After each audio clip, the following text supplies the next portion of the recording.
어려운 일이 참 많았어요. 이제 그 언론에도 나왔지만 일동 쪽에서 감염 의심되신 분들이 우리 직원들이 파견 나왔을 때 너도 같이 감염되자라면서 뭐 어깨를 껴안고 뭐 해가지고 언론에도 논란이 됐었고, 그런 일들이 우리가 주민들한테서 협조를 못 받고 오히려 공격을 받았을 때 전체적으로 상당히 큰 스트레스로 다가왔었죠.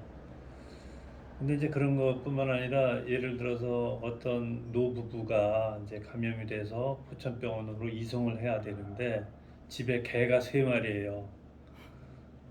그 이웃에서 밥을 줄 수도 없고, 그래서 약 14일간 우리 직원들이 아침 저녁으로 가서 밥을 개밥을 가서 주고, 또 뭐 집안에 개가 똥 싸놓고 그러면 뭐 청소도 하고, 그런 정말로 일 아닌 일을 어, 제가 뭐 가서 해라 이렇게 시킨 거 아니에요. 네.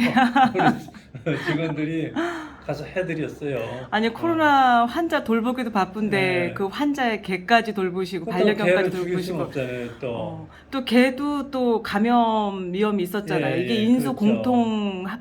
그러니까 합병이었죠. 이제 들어가면 방역복 다 입고 들어가서 뭐 청소도 하고 개밥도 주고 그러고 나와야 되고, 그것뿐입니까? 붕어밥도 준 적 있어요.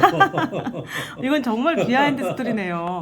이제 코로나 확진되신 분들이 집에서 음, 키우는 음, 반려동물들을 또 그것까지 다 돌보셨다는 말씀이시잖아요. 그렇죠. 어, 붕어밥도 준 적이 있고, 참 안타까웠던 적은 이게 이제 그 침대에 누워 계시는 1급 장애인이신데 그 간병인이 감염이 됐어요. 그러니까 음, 분명히 이제 그 환자 저기 장애인도 감염이 됐을 거라고 추측을 하는데, 이 그 사회복지사나 이런 분들이 전부 다 무서워서, 그 초기래 가지고 무서워서 기피를 해서 밥 주러 갈 분들이 없는 거예요.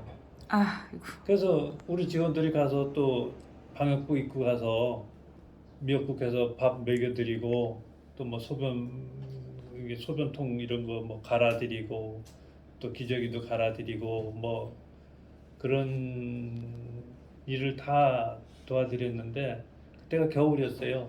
근데 그래서 확진 검사 안 하셨었나요? 이제 그, 확진 검사해서 나중에 확진으로 나왔죠. 그 기간까지 예, 그거를 또 예, 보건소 직원분들이 다 예, 돌봐주신 예. 겁니다. 그래서 한 이틀 정도 돌봐드렸는데, 이제 우리 직원들이 나올 때 이제 방안이 답답하니까 창문을 요만큼만 열어놔라. 예. 근데 이제 그분이 팔을 조금 움직이니까 이제 본인이 나중에 닫을 수는 있대요. 그래서 이제 요만큼 열어주고 음. 왔는데, 다음날 상태가 안 좋아져서 병원으로 이송을 했지만 어, 하루 정도 있다가 돌아가셨어요. 코로나는 아니셨는데. 코로나로다가. 예, 코로나로 갑자기 그분이 다시 이제 또 그 그 올이 코로나 났죠. 걸리신 예. 거예요. 아이, 근데 이제 저희 쪽에서는 뭐 우리가 그래도 따뜻한 밥을 이렇게 해서 드려서 먹고 갔으니까 음, 그래도 섭섭하게 우린 보내드리진 않았다. 예. 직원들은 그렇게 얘기를 했는데, 아, 뭐 언론인 분들은 일부는 문을 열어놓고 가서 그 사람이 감기 들어서 죽었다. 아유, 뭐 설마요. 또 그런 잘못을 하지 않았느냐, 그렇게 또 음, 추궁하는 것도 있었고. 그래도 굉장히 속상하고 뭐 억울하셨겠어요. 그렇죠. 음, 그런 것도 있었고, 하여튼 뭐 말을 뭐 합니까? 예를 들어서 초기에 이 검사 결과가 이제 9시에 나오면 저희가 뭐 병의원 같은 데 가서 10시, 11시에 가서 또 소독하고, 또 저기 송우리의 어떤 병원은 밤 2시에 가서 우리 직원들이 가서 소독하고 그랬어요. 왜냐하면 다음날 환자들 봐야 되니까. 예. 어, 그런 것도 있었고, 뭐 그 일반 시민들은 그런 거 뭐 모르시죠. 그럼요. 다 뭐, 지나간 얘기고 지금은 이제 그렇게까지는 안 하는데. 대처 방안이 늦었다라는 질책이 더 많았죠. 그렇죠. 이렇게 열심히 뭐 하시는 줄도 모르고 칭찬은 못할 망정. 그러면서도 참 그 제일 어려웠던 점을 꼽는다면, 저는 뭐 그런 여러 가지 어려움은 많이 있었지만, 투석 환자들이 그 코로나에 걸렸을 때 에, 병원에서 이제 그 직원분들이나 그 환자분들이 이제 다양한 어려움에 직면하는데 거기서 제일 어려웠던 거는 확진자가 이제 그 투석 환자 중에 확진자가 됐어요. 그러면 이 병원에서 더 이상 이 분에 대해서 투석을 진행을 못 하는 거예요. 다른 환자들을 보호해야 되기 때문에. 예. 그러면 이분 갈 데가 없어요. 그래가지고 뭐 의정부 성모병원에도 알아봤더니 안 된다 그러고 그 시내 뭐 개업해 분들 전부 다 전화하고 뭐 그랬는데 결국 안 돼가지고 이제 성남의료원에서 자리 한 자리 났다 그래서 부랴부랴 가고 또 어디 저 부천에서도 뭐 자리 났다 그래서 한번 가고 그런 경우가 정말로 발을 동동 굴릴 수밖에 없는 그런 굉장히 어려운 경우였죠. 그래서 외부에서는 몰라도 이 안에서는 하루하루가 정말 전쟁을 치르셨네요. 그래서 이제 그 투석 환자는 저희가 경기도에서 거의 1번으로 터졌어요.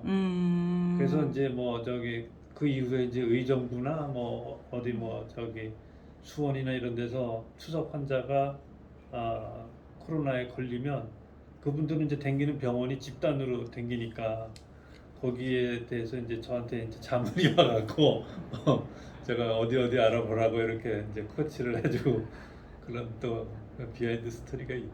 아, 지금 생각하니까 소장님 말씀 들어보니까 과장님 두 분, 뭐 전 직원들 어마어마하게 고생하셨네요. 그래도 또 진짜. 잠도 거의 못 주무셨잖아요. 네, 그런 적도 많고 속으로 눈물 흘린 것도 많죠. 속상해가지고. 이렇게 이제 대처를 하고 계신데 처음 이런 거 겪으신 거잖아요. 네, 의사 되신 지 지금 한 30년, 20년 네. 되셨죠. 제가 의사 면허 딴 건 88년이에요. 88년부터 지금 20세기, 21세기 전 인류가 처음 겪는 이 전염병으로, 그런데 이제 저희는 또 겪는 사람이고 비전문가고 또 전문가로서 컨트롤 타워니까 이러이러한 거는 빨리빨리 해주시겠지 했는데 뭐 늦었네, 뭐 저기 그러니까 대응 방법이 저희 하여튼 뭐 직원들이 뭐 11시고 뭐 밤 2시고 나가서 다 소독해드리고 해가지고 늦었다는 원망은 그래도 안 받은 것 같아요. 네, 그 초창기가 제일 네. 힘드셨죠. 처음에 예, 처음 처음에- 발병 초창기 그때는 처음에 어떠셨어요? 첫 환자가 군인 환자였어요. 예. 그래서 이제 그 환자는 1번 환자라서 어떻게 처리를 잘 했는데 그 다음에 이제 그 주위에서 한 3명 환자가 생겼는데요.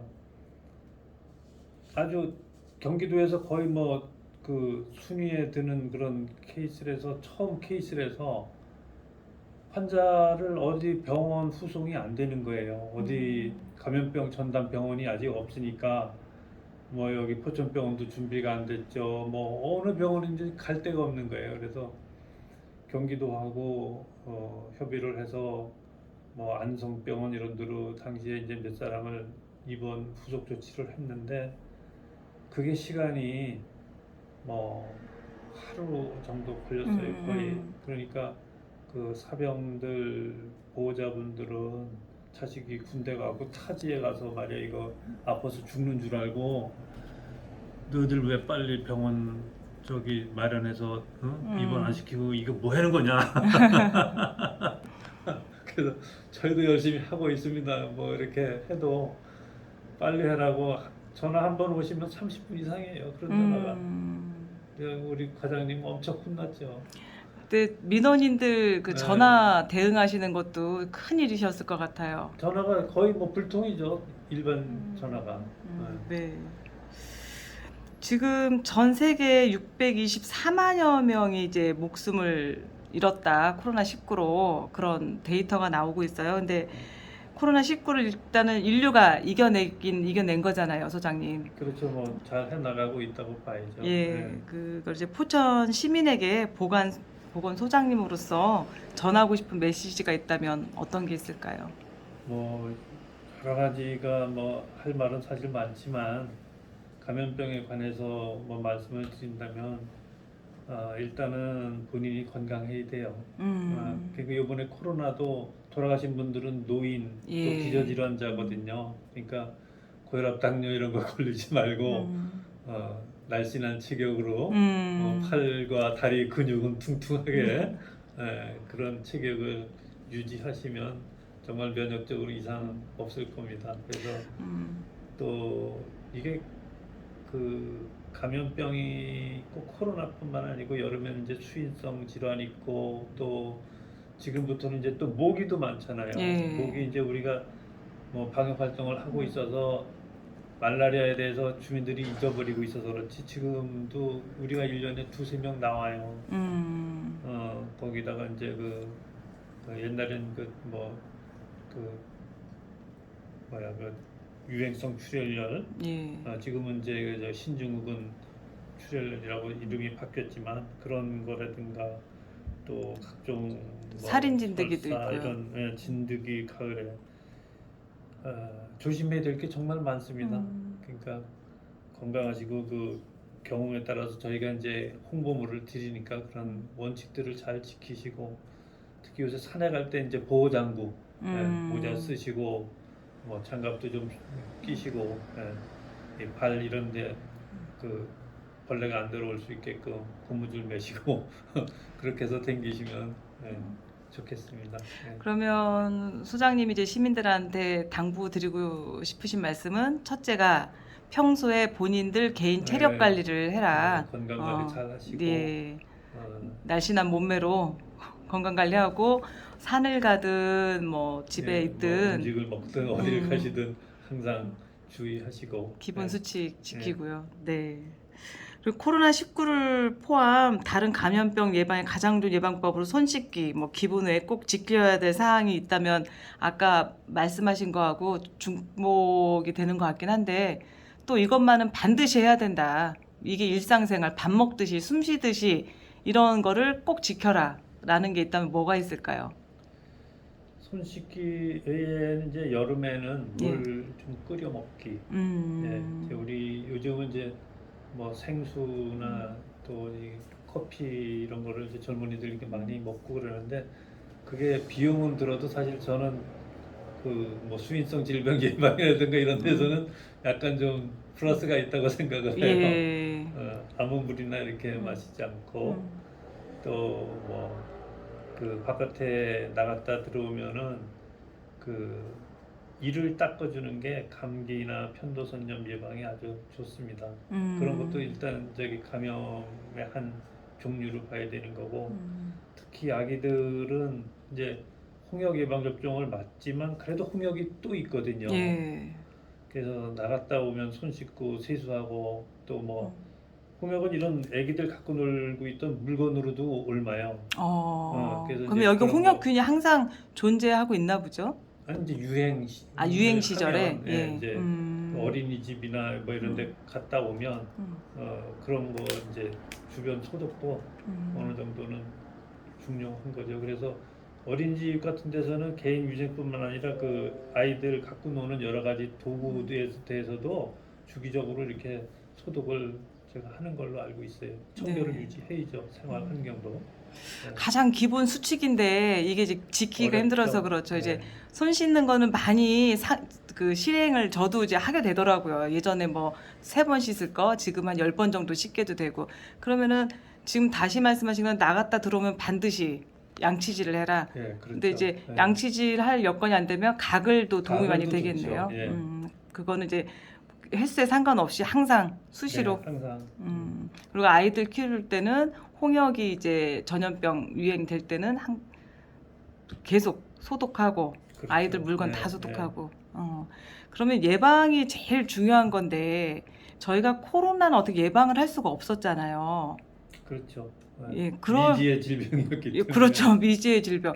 그런데 요즘에 또 다시 이게 확산되는 것 중 하나가 원숭이 두창이라고 또 있는데 네, 이거 좀 이름도 좀 끔찍스럽긴 하더라고요. 또 그렇죠. 이미지 사진 네. 같은 거 보면은 무슨 막 그 코로나는 나 혼자 좀 괴롭긴 하지만 이거는 보는 것도 괴로울 정도로 이렇게 두창이 이렇게 심하던데 아직 포천에는 없는 걸로 알고 있고요. 우리나라에는 아직 안 우리나라에도 들어왔습니다. 아직 네. 안 들어오고 만에 하나 그게 이제 저희가 하나가 뚫리게 되면 그런 것도 코로나19처럼 이렇게 호흡기나 그런 걸로 이렇게 확 전파가 가능한가요? WHO 발표로는 일단 뭐 개인적인 접촉이나 이런 게 이제 최우선이고 호흡기 접촉으로 비말 감염도 밀접하게 이렇게 가까이서 있었다면 우려된다고 말씀하시는 걸로 알고 있거든요. 두창이라는 것이 뭐 이제 그 균이 에, 이 우리 그 혈액으로 이렇게 돌아다니기 때문에 그에 관련된 어떤 뭐 소변이라든가 또는 이 침에 의해서 이렇게 전파될 가능성은 충분히 있는 것 같아요. 네.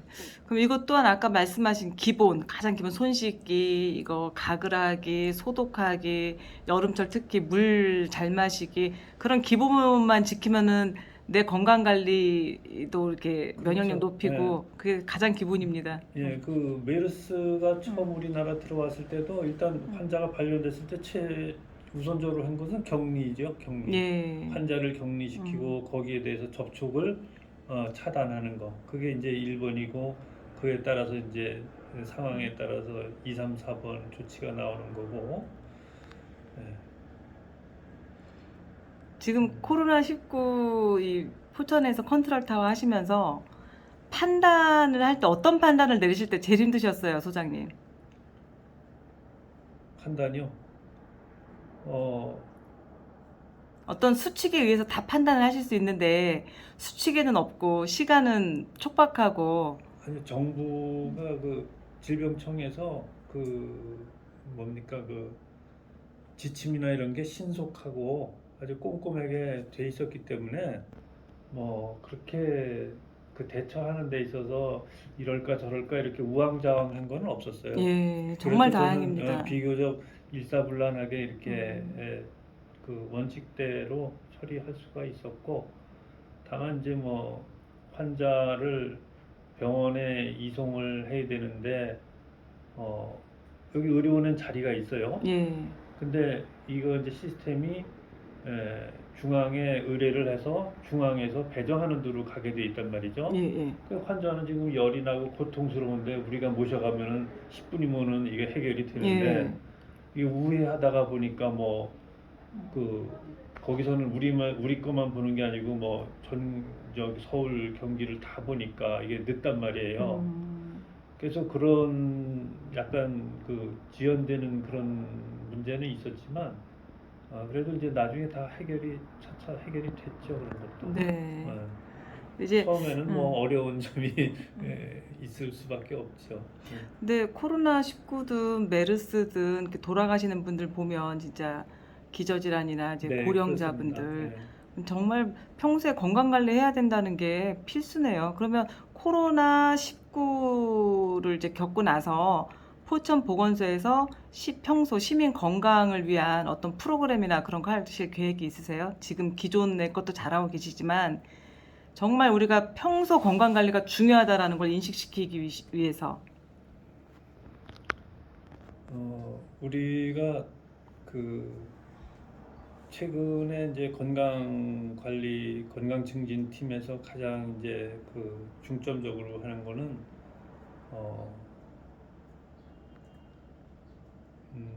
저기 갑자기 이름이 생각이 안 나네.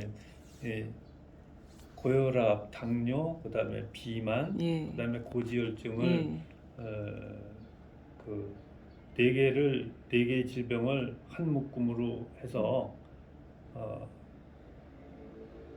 그걸 뭐라 그러죠? 무슨 미혈관질환. 아니 그러니까 메타볼리즘 대사이상 증후군이라 예, 그래요. 대사이상 증후군. 대사이상 증후군이라 그래서 이제 나이 40세 이상이 됐을 때 옛날에 고혈압 따로 당뇨 따로 다 따로따로 하셨는데 했는데 지금은 네 그게 개를 이제, 묶으셔서 한 카테고리로 보는 거죠. 그래서 그게 이제 40세 이상의 그 성인들에 있어서는 그것만 극복이 된다면 정말 90세, 100세 문제가 없을 걸로 저는 생각을 합니다. 고혈압, 비만, 예. 당뇨, 고지혈. 고지혈. 그게 이제 뭐 그걸로 인해서 뇌졸중도 오고 우리 심근경색 네. 뭐 이런 것도 올 수가 있고 우리가 갑작스럽게 돌아가시는 경우에 그 네 가지 질환 안에 있는 거죠. 그러면은 그거를 대사증후군을 묶어서 보건소에서 시민들한테 주민들한테 예. 어떤 프로그램으로 나가는 거죠? 좀 그러니까 이제 일단은 홍보가 있죠. 예. 홍보하고 이제 그것을 극복하기 위한 수단으로는 이제 예. 운동 지도, 또 금연, 절주, 음. 뭐 이런 또 영양, 음. 이런 세부 사업들이 있죠. 아, 진짜. 그래서 예. 운동실도 우리가 마련을 음. 해서 음. 주민들 운동을 뭐 3개월 시키고 영양 지도도 하고, 그래서 이제 그다음에는 이제 우리가 이렇게 당신 교육을 운동하는 걸 교육을 했으니까 나가서 실천하십시오, 이런 프로그램을 했었는데 코로나로 인해서 네. 지금은 중단돼 있죠. 아, 빨리 앞으로 다시 재개해야 빨리 되겠네요. 재개를 하고, 내일부터는 이제 뭐 일부 보건증이라고 그래서 건강 진단 하는 사업도 내일부터는 다시 재개가 됩니다. 아니, 소장님하고 우리 대화를 하다 보니까 진짜 평소 건강 관리 이게 정말 중요하구나라는 게 다시 인지가 되고요.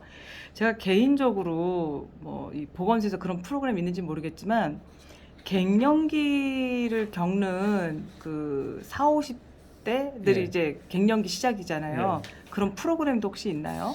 그건 아직 없어요. 왜냐하면은 그 부분은 굉장히 전문가적인 입장이 돼야 되는 부분이라서, 예, 아직까지 이제 거기는 미치지 못하지만 우리가 이제 그 우울증에 대해서는 상담을 해드릴 수가 예, 있어요. 맞아요. 하고 계신 걸로 알고 네. 있고요. 갱년기 프로그램도 하나 넣어주시면 좋겠는데요. 예, 알겠습니다. 네, 이게 그 주부들이 모이면 여기 또 인구의 50%가 여성이고 또 그 50%의 한 30%는 또 갱년기를 맞이한 여성 인구가 많으니까 그것도 좀 부탁 좀 하나 드릴게요. 이제 이런 얘기는 정말 드리고 싶지 않지만 또 이런 팬데믹이 온다면 이거를 반면교사 삼아서 포천시는 뭐 중앙의 그 지침에 따라서 하시겠지만 또 앞서서 할 수 있는 대응 방법이 있다면 무엇이 있을까요? 제가 그 작년 6월 또 10월, 11월 그때 이제 우리가 그 코로나 예방접종 2차를 거진 완료할 때였어요. 예.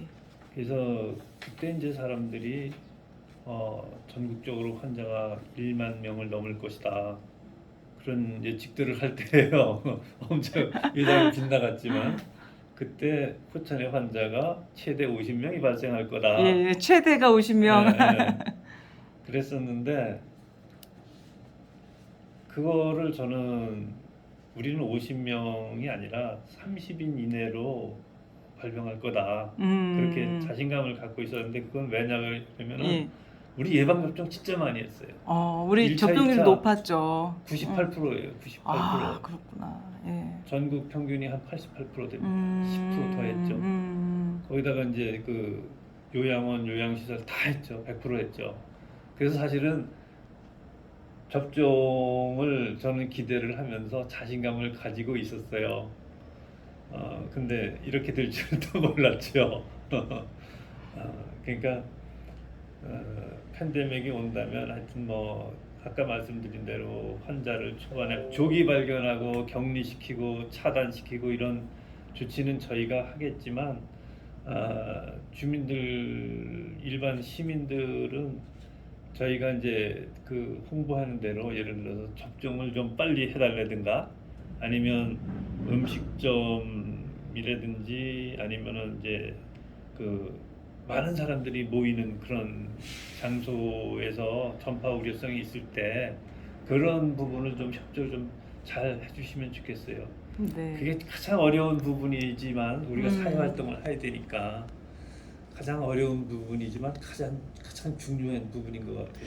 그렇죠. 예, 생업을 걸고 이해를 시켜서 동참시키는 거는 정말 힘든 일이죠. 그때 뭐 이태원 나이트 클럽에서 이렇게 확 퍼져가지고 피크가 쫙 올라갔던 그런 사례들이 있기 때문에, 그런 그 나로 인해서 아니면 어떤 집단으로 인해서 전체가 피해를 볼 수 있는 그런 것만 아니라면 국소적으로 발생하고 이렇게 퍼지는 것은 저희가 충분히 컨트롤할 수 있다고 자신감이 있습니다. 아, 너무 다행입니다.